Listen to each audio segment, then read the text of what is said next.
حبايبي الصف الرابع، النهارده ان شاء الله الدرس التاني من الدراسات الاجتماعيه. الدرس بيتكلم على ايه؟ شايفين الصوره الحلوه دي؟ خلينا نشوف كده الصوره دي بتتكلم على ايه. على المصادر الاوليه والمصادر الثانويه. يعني ايه مصادر اوليه؟ يعني ايه مصادر ثانويه؟ ده اللي هنعرفه في الدرس. ندخل بسرعه على الدرس. اول حاجه عندي هنا بيتكلم على قناه السويس. ايه هي قناه السويس دي يا اسمها؟ انا فاهمك يعني ايه قناه السويس. قناه السويس ليها قديما وليها حديثا. خلينا ندخل كده من الاول كده، يبقى هندخل على القديم. كان الاول كان اسمها ايه؟ كان الاول كان اسمها قناه سيزو ستريس. قناه ايه؟ سيزو استريس. طيب قناه سيزو ستريس دي اتحفرت في عهد مين؟ اتحفرت في عهد الملك سنوسرت الثالث. نحفظ الاسم ده كويس عشان بيجي لنا في الاكمل. ربطت ما بين البحرين الأحمر والمتوسط على طول. يعني عملنا خط من هنا لهنا على طول؟ لا، ما عملناش خط من هنا لهنا على طول. عملنا ايه؟ عملنا خط بس وصلناه عن طريق نهر النيل. فكان في مراكب بتمشي في البحر الأحمر المتوسط، تطلع تمشي في القناة هنا، وتطلع تاخد الطريق الجميل ده كده كده كده كده كده، وتقوم رايحة فين؟ عند البحر الايه؟ المتوسط. ودي اتحفرت في عهد الملك مين؟ تاني عشان انا نسيت، في عهد الملك سنوسرت الثالث. يبقى قناة سيزوستريس تربط ما بين البحر الأحمر والبحر المتوسط عن طريق ايه؟ عن طريق نهر النيل.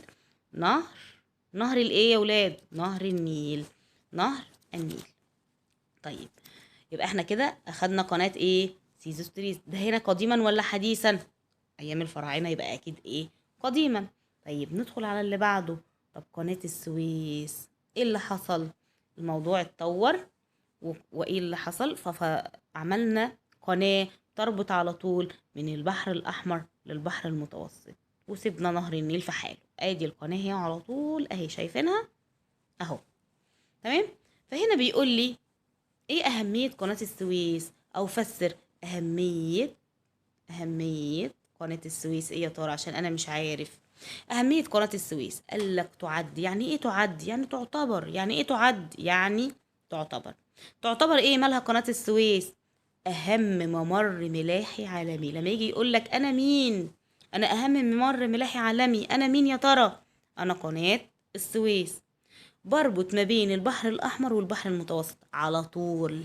ليه؟ عشان أنا حديثا قديما اللي كنت عن طريق إيه؟ نهر النيل. طيب، مين اللي حفرك؟ اللي حفرها المصريين. حفرت بسواعد المصريين. يعني إيه سواعد؟ يعني أيدي المصريين. يعني أيدي الإيه؟ المصريين. طيب، تحت إشراف مين؟ تحت إشراف فرنسيين، مهندسين فرنسيين. اللي حفر كان المصري، والمشرف المهندس كان مين؟ فرنسي. مهمة. دي كده علامة المهم، بتيجي في الأكمل. متى افتتحت قناة السويس؟ افتتحت عام 1869. 1869 في حفلة كبيرة قوي. دعي إليها ملوك العالم. بفضل قناة السويس احتلت مصر دورا مهما في التجارة العالمية. لما يجي يقول لك ازاي مصر احتلت دور مهم في التجارة العالمية، ازاي؟ او بفضل مين؟ بفضل قناة السويس. لما يجي يقول لك ما النتائج اللي ترتبط على حفر قناة السويس؟ احتلت مصر دورا مهما في التجارة الدولية. طيب، رقم 3. وفي قناة سويس تانية يا اسمها في قناة سويس تانية.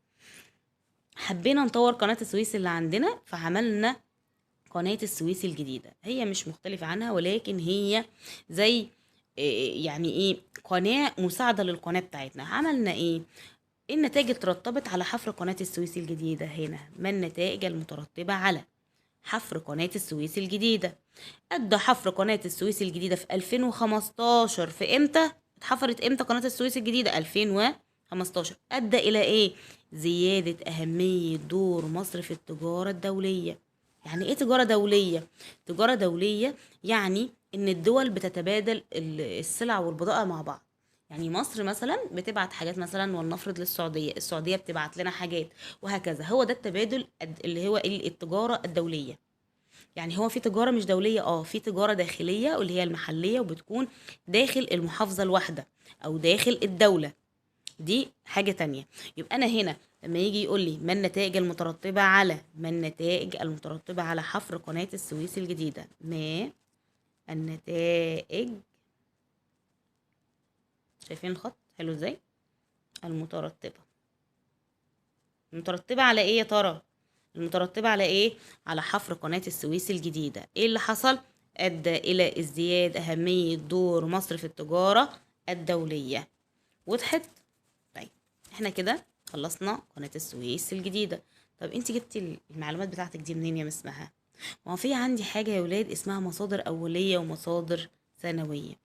هنا بيقول لك ايه؟ للتأكد من صحة المعلومات السابقة عن قناة السويس أو أي معلومات أخرى عليك البحث في المصادر الأولية والمصادر الثانوية. ايه اللخبطة دي؟ خلينا نعرف يعني ايه مصادر أولية ويعني ايه مصادر ثانوية. الاتنين أصلا الأولي والثانوي هما مصادر. يعني ايه مصادر؟ بنعمل بيهم ايه؟ لتوثيق المعلومات والأحداث. يعني بس يعني خلينا نعرف بقى ايه الفرق ما بينهم. أول حاجة عندي هنا المصادر الأولية. ايه هي المصادر الأولية يا ترى؟ المصادر الأولية هنا هي كل ما تم نقشه أو تدوينه. هي كل ما تم نقشه أو تدوينه من قبل أشخاص عاصروا، نحط تحتها كذا خط كده، عاصروا الإيه؟ الحدث أو شاركوا فيه. يبقى الأولي كل ما تم نقشه أو تدوينه سواء من قبل أشخاص عاصروا الحدث أو شاركوا فيه. يعني إن هم كانوا عايشين في وقت الحدث، يا إما شاركوا فيه أو كانوا عايشين وقتها. ومرتبطة بمين؟ مرتبطة بزمن وقوع الحدث. طب إيه مميزاتها؟ ما هي مميزاتها؟ إيه المميزات بتاعة المصادر الأولية؟ معاصرة للأحداث. اديني مثال. هديلك مثال. أول حاجة عندك المخاطبات والوثائق الرسمية، وتاني حاجة عندك النقوش على المعابد والقطع الأثرية والبرديات وكتابات المؤرخين والصور والأفلام التسجيلية والمقالات التي عاصرت الحدث. أول حاجة عندي مخاطبات. يعني إيه مخاطبات؟ يعني خطاب. يعني مثلا الرئيس بعت مثلا الرئيس المصري أرسل خطاب للرئيس مثلا المغربي، ده خطاب، ده مصدر أولي. الوثائق الرسمية يعني مثلا احنا عندنا خريطة رسمية متوثقة للحدود بتاعتنا والحدود مع الدولة اللي جنبنا مثلا اللي هي ليبيا. النقوش على المعابد زي هنا مثلا المعبد مثلا اللي هي الصورة الأولانية خالص اللي جت فين في أول الدرس، دي اسمها نقوش على المعابد. القطع الأثرية زي هنا لوحة نعرمر دي قطعة أثرية. البرديات وده كان ورق بيكتبوا عليه، ادي برديات. كتابات المؤرخين الصور والافلام التسجيليه، يعني حاجه اتوثقت وقت الحدث. يعني في افلام تسجيليه مثلا للحرب بتاعه 6 اكتوبر، دي مصادر اوليه. المقالات، انهي مقالات ركزوا في الحته دي، التي عاصرت الحدث. وضحت؟ احنا كده عرفنا الأمثلة على المصادر الأولية. طب ندخل على المصادر الثانوية. ايه هي المصادر الثانوية يا ترى؟ المصادر الثانوية هي كل ما تم تدوينه، بس شفتوا الفرق هنا؟ الفرق هنا بعد مرور زمن طويل من وقوع الحدث، وفي الغالب تستند إلى الإيه؟ إلى المصادر الأولية. يعني بترجع في المعلومات بتاعتها لمصدر أولي.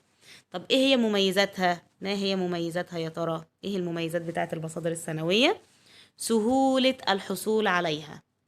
لو هاجي اقارن ما بين ان انا اوصل لمصدر اولي ولا مصدر ثانوي، السهل عندي ان انا اوصل للمصدر الايه؟ الثانوي. ليه؟ عشان المصدر الاولي صعب. طيب لما يجي يقول لك اديني مثال على المصادر الثانوية، اقول له ايه؟ موسوعات والابحاث. وايه تاني؟ موسوعات والابحاث. طيب وايه تاني يا مسمها؟ الكتب والمقالات. ادي الموسوعات والابحاث اهي. موسوعة يعني مجموعة من الكتب. طيب والكتب لوحدها ده مصدر ثانوي. طب المقالات، شفتوا خدتوا بالكم؟ يعني في هنا مقالات وهنا مقالات. بس المقالات اللي في المصادر الثانوية هي اللي كتبت بعد وقوع الحدث. كتبت بعد وقوع الحدث. طيب اللي بعد كده عندي ايه؟ احنا كده خلصنا المصادر الأولية والمصادر الثانوية. هنتكلم على الحقيقة والرأي. عند البحث في المصادر الأولية والثانوية يجب التمييز ما بين الحقيقة والرأي. يعني في ساعات بيكون في حاجة حقيقية وفي حاجة رأي. يعني ايه رأي ويعني ايه حقيقة؟ هقول لك أنا. أول حاجة التعريف. أول حاجة هنا السؤال ده هنا بيجي لنا ازاي؟ بيجي يقول لك قارن. تمام. قارن ما بين الحقيقة والرأي. أول حاجة لازم أعرفها إيه هي الحقيقة. الحقيقة هي معلومة أو حدث، معلومة أو حدث تم إثبات صحتها والتأكد من دقتها سواء بالبحث أو التجربة. يبقى هي معلومة أو حدث أنا اتأكدت من صحته. عن طريق إيه اتأكدت؟ اتأكدت بالبحث والتجربة. طيب إيه هي بقى، يعني إيه مميزاتها أو خصائصها؟ الدقة والموضوعية، دقيقة جدا، يعني خلاص حاجة ما فيش فيها نقاش، أنا متأكد منها هي مليون مرة، يعني مليون في المية هي صح. طيب اديني مثال على الحقيقة. تقع مصر في الشمال الشرقي لقارة أفريقيا. تقع مصر في الشمال الشرقي لقارة أفريقيا. طب اديني مثال تاني. تشرق الشمس من الشرق. خلاص دي حاجة حقيقة مثبتة، خلاص مفيش فيها نقاش. طيب نيجي بقى على الرأي. طب ايه هو الرأي؟ الرأي هو تعبير عما يشعر به أو يفكر فيه شخص ما. تعبير عن ايه؟ عن ما يشعر، يعني حاجة أنا بحسها أو بفكر فيها تجاه موضوع معين. يعني مثلا أنا أجي أقول مثلا والله أنا رأيي مثلا في إن طعم الكيوي ده مش حلو. في غيري مثلا ممكن يجي يقول لا أنا حاسس إن الكيوي طعمه أحلى، يعني أنا شايف إن هو فاكهة طعمها حلو. فهي تعبير أنا حسيت بإيه فقلته، ده رأيي. لكن الحقيقة مفيش فيها نقاش، خلاص دي حقيقة، هي حاجة ثابتة، أنا اتأكدت هي حاجة صح ولا غلط، مفيش فيها، هي أكيد صح. لكن الرأي ممكن يكون صح وممكن يكون خطأ على حسب. لذلك عشان كده بقى ايه اللي بيحصل؟ لا يجب التسرع في الأخذ بها إلا بعد التأكد من صحتها. طيب لما يجي يقولك علل أو فسر، لا يجب التسرع في الأخذ بالآراء إلا بعد التأكد من صحتها. ليه؟ لأنها قد تكون صح أو خطأ. طب اديني مثال، أنا مش عارف أدي لك مثال. مرسى مطروح أجمل المدن الساحلية. واحد هيجي يقول لي طب ما دي حقيقة. لا، بالنسبة لك أنا مثلا شايفة إن الإسكندرية أجمل المدن السياحية، ف... فبتختلف. وواحد تاني يجي يقول لي لا بورسعيد أجمل المدن الساحلية. هي آراء. فالفرق ما بين الحقيقة والرأي إن الحقيقة أنا متأكد مليون في المية إن هي صح، لكن الرأي ممكن يكون صح وممكن يكون خطأ. لكن هنا الحقيقة صح. ليه صح؟ عشان تم إثبات صحتها بالبحث والتجربة. أما الرأي هو تعبير عن ما يشعر أو يفكر فيه الشخص. احنا كده خلصنا الدرس. في هنا شوية أسئلة، أنا هحل الأسئلة كلها إن شاء الله مع بعض. وخلاص كده، هو كده الدرس خلص، مفيش فيه أي حاجة. إن شاء الله بإذن الله الفيديو الجاي أحل معاكم الأسئلة.